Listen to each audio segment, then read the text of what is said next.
Mengapa orang Tiongkok cenderung lebih bersatu dibanding negara lain? Nama saya Ricky Suwarno, berdiri di atas pundak dua superpower Amerika Serikat China melihat masa depan Indonesia. Ketika pandemi COVID-19 melanda Wuhan, sebuah kota di bagian timur tengah Provinsi Hubei, China, dan di lockdown pada tanggal 23 Januari 2020, semua aliran anti-China di dunia mencapai klimaksnya. Terutama negara barat berpikir bahwa China akan mengalami kekacauan dari internal sampai eksternal. Namun hasilnya di luar dugaan semua orang. Sebaliknya, yang dilihat dunia adalah Tiongkok yang berkemampuan tinggi dalam memobilisasi rakyatnya, atau Tiongkok yang sulit dikalahkan. Pandemi COVID-19 telah berhasil merangsang sentimen nasional seluruh rakyat Tiongkok.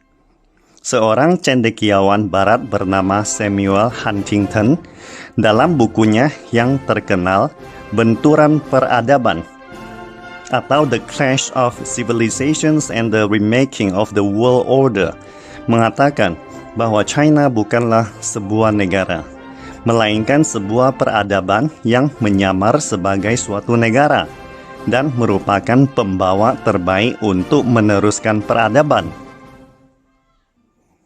Seperti yang kita ketahui, ada 4 peradaban besar dalam sejarah manusia, yaitu peradaban Mesir kuno, peradaban Babilonia, peradaban India, dan peradaban China. Di antara 4 peradaban tersebut, hanya peradaban China dengan 5.000 tahun sejarah yang dapat bertahan. Karena peradaban membutuhkan pembawa yang kuat untuk terus diwariskan. Dan hanya Tiongkok yang menyelesaikan masalah pembawa ini. Kaisar pertama dinasti Qin, Kaisar Yingzheng, menciptakan sistem masyarakat pertanian yang terpusat dan merealisasikan masalah pembawa warisan peradaban. Namun, sistem yang terpusat adalah penyatuan tulisan karakter China atau Mandarin. Inti kohesi bangsa Tiongkok adalah budayanya, dan proporsi terbesar pembawa budaya adalah tulisan. Tidak peduli perbedaan aksen atau perbedaan wilayah geografis. Semua orang di seluruh wilayah China menulis kata dan tulisan yang sama dengan pena mereka. Ini adalah identitas budaya yang mengarah pada identitas etnis. Sebelum dinasti Qin, ada 4 sistem berturut-turut yang tidak mengakui sistem dinasti sebelumnya dan ingin menggulingkannya sehingga mengakibatkan ketidakstabilan sosial. Rakyat Tiongkok pada waktu itu jelas tidak mengerti arti dari sistem terpusat yang digagaskan oleh Kaisar Qin. Setelah Xiang Yu menggulingkan dinasti Qin, dia terus menerapkan sistem pemblokiran atau sistem tertutup yang terus mengakibatkan peperangan untuk beberapa generasi dinasti berikutnya. Sampai akhirnya mereka menyadari pentingnya sentralisasi kekuasaan saat dinasti Qin.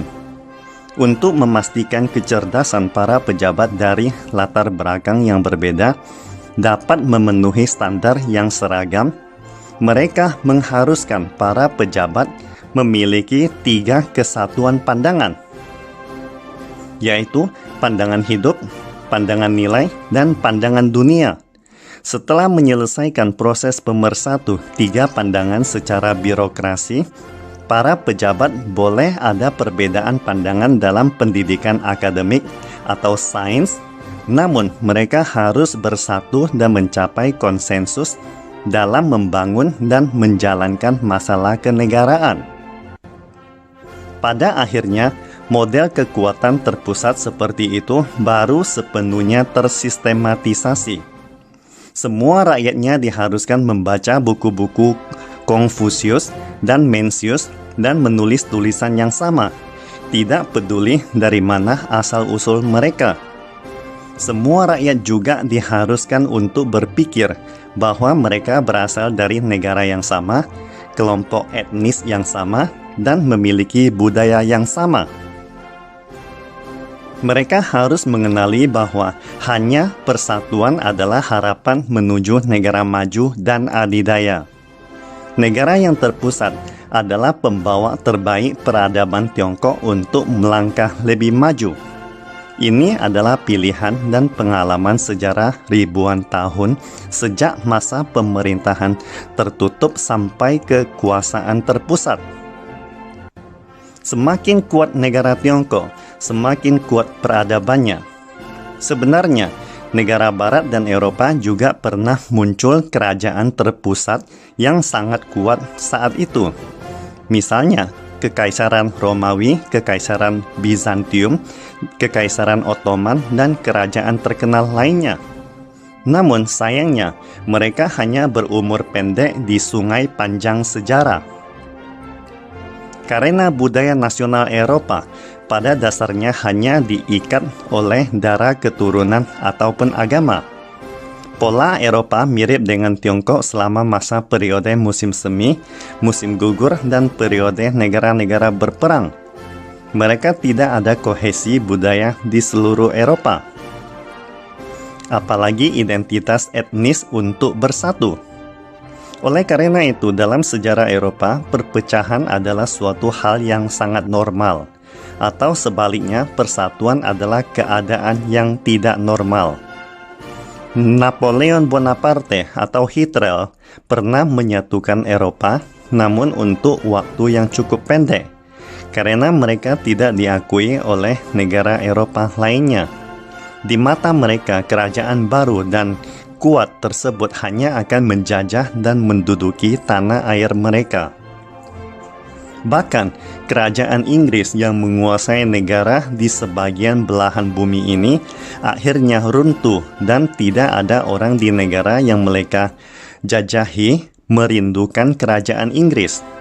Apalagi Irlandia sebagai tetangga Inggris terus berjuang untuk melepaskan diri dari Inggris.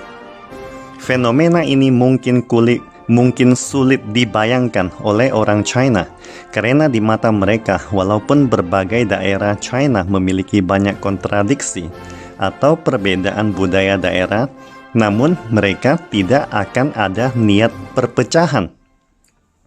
Hal ini dikarenakan mereka menulis tulisan yang sama, memiliki rasa budaya yang sama, maka mereka adalah saudara dengan darah yang sama yang tidak bisa terpisahkan.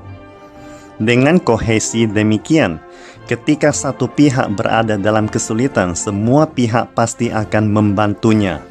Contohnya, pada saat gempa besar di Wenchuan, Sichuan, semua relawan dari seluruh negeri ikut berpartisipasi membantu dan berkumpul di Sichuan.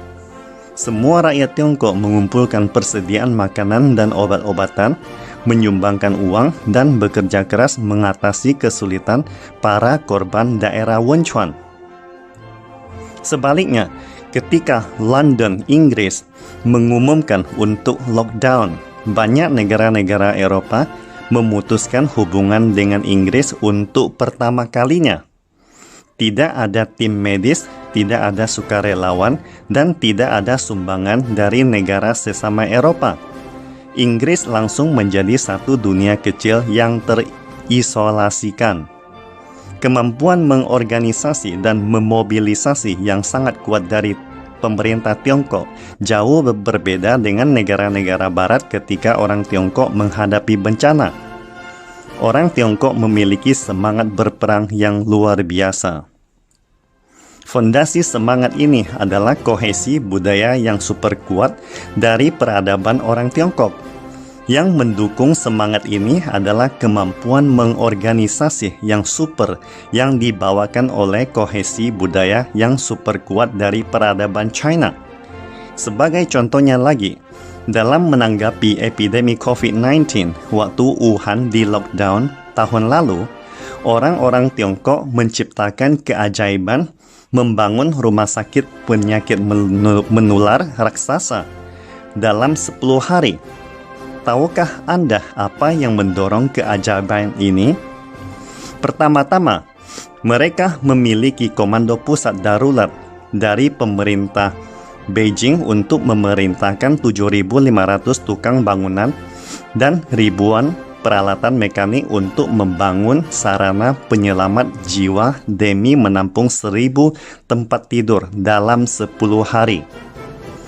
Selanjutnya, mereka juga memiliki Institut Desain dan Penelitian Teknik Internasional Beijing untuk menyelesaikan gambar desain dan konstruksi rumah sakit dalam 78 menit.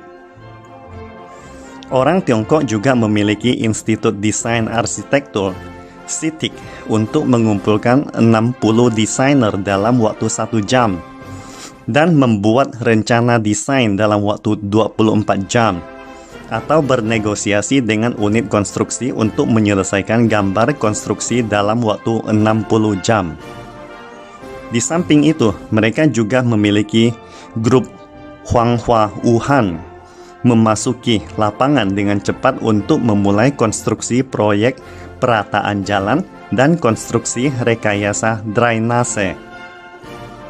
Mereka juga mempunyai lebih dari 260 orang dari jaringan listrik negara untuk menyelesaikan konstruksi informatisasi dalam 36 jam dan masih banyak lagi bantuan dari dalam dan luar negeri dari para keturunan Tiongkok yang tidak bisa disebutkan satu persatu di sini. Kemampuan mengorganisir dan memobilisasi yang super kuat ini dapat ditelusuri dari masa dinasti Qin Shi Huang sebagai pemerintahan terpusat lebih dari 2000 tahun yang lalu sampai pembentukan Partai Komunis Tiongkok di tahun 1949. Partai Komunis Tiongkok tidak hanya membangun kembali kepercayaan diri dan kohesi nasional, tetapi juga mempopulerkan pendidikan dengan menyederhanakan karakter tulisan Tiongkok, menjadikan orang Tiongkok sebagai kelompok orang yang paling disiplin dan terorganisir. Sejarah 5.000 tahun warisan peradaban China seperti perasaan keluarga dan negara dan rasa misi peremajaan nasional telah berhasil menembus ke dalam darah setiap orang Tiongkok. Jika Anda tidak mengerti bagaimana bangsa Tiongkok bisa berkembang pesat membangun negaranya menjadi negara kedua terkaya di dunia dalam 40 tahun, atau mengapa peradaban China sebagai salah satu dari 4 peradaban terbesar dunia adalah satu-satunya peradaban yang dapat diteruskan hingga hari ini, saya rasa lewat epidemi COVID-19 seperti yang dijelaskan di atas telah dapat mengungkapkan beberapa jawabannya. Orang Tiongkok memiliki prinsip di mana salah satu pihak saudara-saudara mereka menghadapi kesulitan, mereka akan segera mendapatkan bantuan dari semua pihak. Tiongkok dalam menghadapi invasi asing atau bencana alam misalnya, sentimen keluarga dan negara termasuk misi sejarah yang ditampilkan adalah bagian dari peradaban Tiongkok. Tiongkok tidak hanya mewakili suatu negara, tetapi juga mewakili pembawa peradaban yang mewarisi 5.000 tahun sejarah. Itulah sebabnya, mengapa orang Tiongkok cenderung lebih bersatu dibanding negara lain. Pastikan Anda subscribe dan share akun ini supaya senantiasa mendapatkan info terbaru tentang teknologi terkini AI berkaitan. Salam Indonesia Maju!